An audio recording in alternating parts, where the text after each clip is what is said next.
Assalamualaikum warahmatullahi wabarakatuh. Perkenalkan, nama saya Rizkyna Febria Jainisi dengan NIM 0622111053, Prodi Teknologi Laboratorium Medis.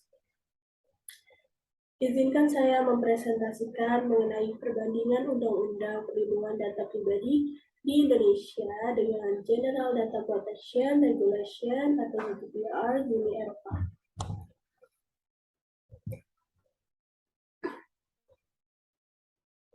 Teknologi informasi bagai pisau bermata dua. Teknologi, jika dimanfaatkan dengan baik, dapat membantu kehidupan manusia. Namun, dapat juga berbahaya jika tidak dibatasi penggunaannya, seperti dalam hal tidak dilindunginya data pribadi, Aprilianti 2020. Perkembangan teknologi informasi dan komunikasi menunjukkan peningkatan cukup signifikan, peningkatan kualitas masyarakat Indonesia secara berkelanjutan yang memanfaatkan teknologi informasi serta ilmu pengetahuan merupakan salah satu tujuan pembangunan nasional sekaligus menjadi suatu tantangan global. Sudaryanti 2013.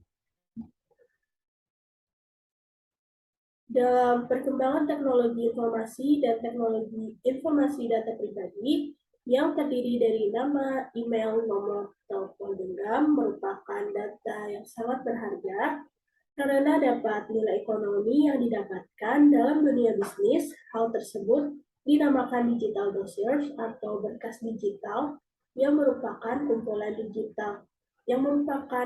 informasi data pribadi yang dimiliki oleh sebagian besar bahkan hampir seluruh orang dengan memanfaatkan teknologi internet yang dikembangkan oleh pihak swasta yang sangat berisiko terjadinya pelanggaran privasi atas data pribadi seseorang. Murti 2018. Perlindungan data pribadi di Indonesia. Aspek perlindungan privasi di Indonesia yang paling mendasar tercantum di dalam Konstitusi Indonesia, yaitu Undang-Undang Dasar 1945 yang diantaranya Pasal 28 menyatakan bahwa setiap orang berhak mengembangkan diri, pemenuhan kebutuhan dasarnya, berhak mendapat pendidikan, memperoleh manfaat dari ilmu pengetahuan dan teknologi, seni dan budaya demi meningkatkan kualitas hidupnya dan demi kesejahteraan umat manusia. Pasal tersebut secara implisit dapat memayungi hak untuk merasa aman dan nyaman, to be let alone, yang merupakan kebutuhan dasar manusia. Hak untuk memperoleh manfaat dari ilmu pengetahuan dan teknologi dapat juga menjadi landasan hukum untuk perlindungan data privasi pada sistem elektronik.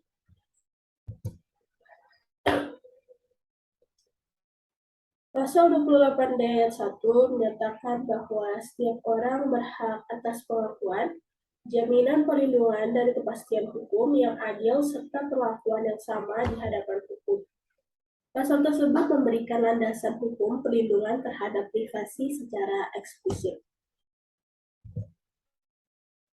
Undang-undang dan peraturan lainnya di Indonesia yang mengandung perlindungan terhadap data pribadi.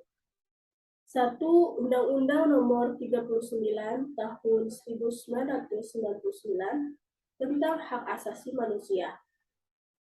Dalam undang-undang ini terdapat ketentuan mengenai kebebasan untuk berkomunikasi dan mendapatkan informasi secara pribadi sekaligus jaminan terhadap privasinya. 2. Undang-Undang Nomor 19 Tahun 2016 tentang Informasi dan Transaksi Elektronik sebagaimana tercantum dalam pasal 26 UU DIT penggunaan informasi dan data privasi melalui media elektronik yang dilakukan tanpa persetujuan pemilik data tersebut adalah sebuah pelanggaran hak privasi. Undang-Undang Nomor 36 Tahun 1999 tentang telekomunikasi mengatur beberapa hal yang berkenaan dengan kerahasiaan informasi Antara lain dalam pasal 22 dinyatakan bahwa setiap orang dilarang melakukan perbuatan tanpa hak, tidak sah, atau manipulatif. Manipulatif akses ke jaringan telekomunikasi dan atau akses ke jasa telekomunikasi dan akses ke jaringan telekomunikasi khususnya bagi pelanggar ketentuan tersebut diancam pidana penjara maksimal 6 tahun dan atau denda maksimal 600 juta. 4. Peraturan Pemerintah Nomor 82 Tahun 2012 tentang penyelenggaraan sistem dan transaksi elektronik. Dalam PP ini, perlindungan privasi terutama dalam kerahasiaan data privasi diatur dalam beberapa pasal. Pasal 12 ayat 1 huruf C menyatakan bahwa penyelenggaraan sistem elektronik wajib untuk menjaga rahasia, keutuhan, dan ketersediaan data pribadi yang dikelola, serta menjamin bahwa pemanfaatan terhadap data pribadi berdasarkan persetujuan dari pemilik data pribadi.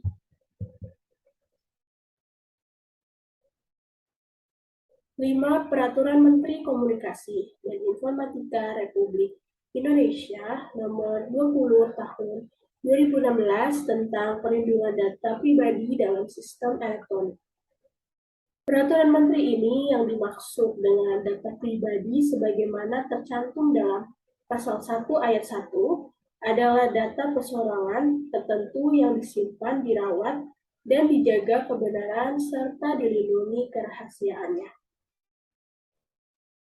6. Naskah akademis Rancangan Undang-Undang Perlindungan Data Pribadi. Berbagai faktor pendukung mendorong pemerintah untuk merealisasikan perlindungan data dan informasi pribadi dengan membuat suatu peraturan perundang-undangan. Mengenai perlindungan data pribadi, hingga saat ini gagasan tersebut masih berbentuk rancangan Undang-Undang Perlindungan Data Pribadi. Riana Rizkiwati 2014. Sanksi atau pelanggaran baik langsung maupun tidak langsung atas HAM dikenakan sanksi pidana perdata dan atau administratif sesuai dengan ketentuan peraturan perundang-undangan. Saat ini Indonesia belum memiliki undang-undang yang komprehensif mengenai perlindungan data pribadi. Undang-Undang Dasar Republik Indonesia tahun 1945 atau disingkat UUD 1945. Sebagai konstitusi Indonesia tidak secara eksplisit mengatur mengenai perlindungan data sebagai salah satu bentuk penghormatan atau pengakuan, perlindungan, dan pemenuhan HAM dalam bentuk perlindungan privasi meskipun UUD 1945 menyatakan dengan tegas adanya perlindungan terhadap hak asasi manusia. Sejarah mencatat bahwa negara yang mengundangkan untuk pertama kalinya Undang-Undang Perlindungan Data adalah negara bagian Hesse di Jerman, yaitu pada tahun 1970, kemudian diikuti oleh Swedia pada tahun 1973, dan Amerika Serikat pada tahun 1974, dan Inggris pada tahun 1984. Dalam penelitian ini akan digambarkan ketentuan hukum mengenai perlindungan privasi dan atau informasi pribadi, yaitu Directive on the Protection of Personal Data 9546 EC yang merupakan pedoman pembentukan undang-undang mengenai perlindungan data bagi negara-negara Uni Eropa.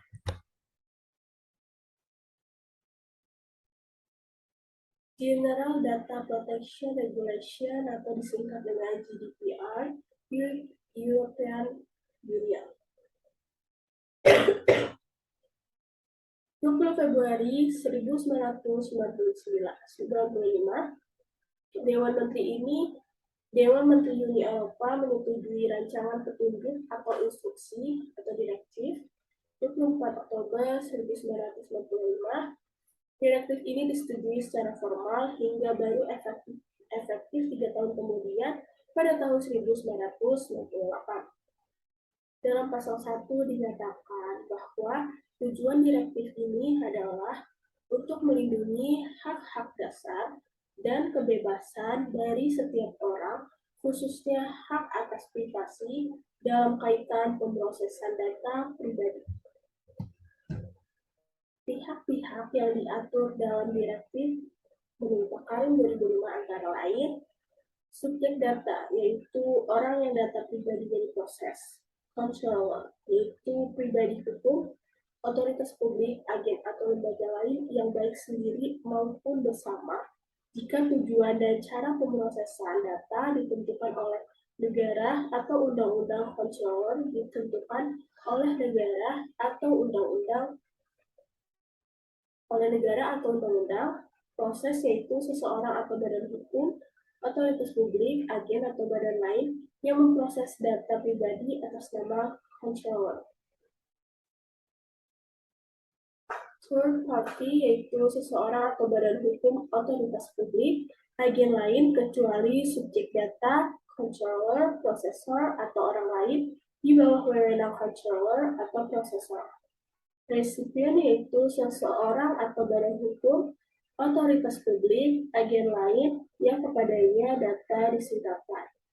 Supervisory authorities yang mempunyai wewenang untuk menyelidiki kegiatan pengolahan data, termasuk hak untuk mengakses data tersebut, dan wewenang untuk menghalangi pengiriman data pihak ketiga. Dalam perkembangannya, Uni Eropa mengesahkan General Data Protection Regulation 609 atau 2016 yang mengatur lebih lanjut mengenai perlindungan terhadap data pribadi. European Union mengatur tentang perlindungan data secara umum. Prinsip-prinsip terkait pengolahan data pribadi dalam GDPR Uni Eropa. 1. Diolah secara sah, adil, dan transparan sehubungan dengan subjek data sesuai prinsip hukum, keadilan, dan transparan.